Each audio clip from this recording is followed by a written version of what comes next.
CPM നടത്തിയ സംഘടിതമായ കൊള്ളയാണ് കരുവന്നൂർ സഹകരണ തട്ടിപ്പെന്ന് BJP നേതാവ് PK കൃഷ്ണദാസ്. സംസ്ഥാനത്ത് ഭരണത്തിന് നേതൃത്വം നൽകുന്ന പാർട്ടി തട്ടിപ്പ് കേസിൽ പ്രതിയാകുന്നത് ചരിത്രത്തിലാദ്യമാണ്.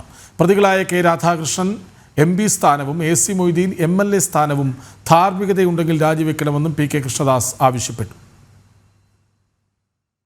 ഈ കരുവന്നൂർ ബാങ്ക് സഹകരണ ബാങ്ക് വായ്പാ തട്ടിപ്പ് കേസ് എന്നുള്ളത് സംഘടിതവും ശാസ്ത്രീയവും ആസൂത്രിതവുമായിട്ടുള്ള ഒരു സാമ്പത്തിക തട്ടിപ്പാണ്.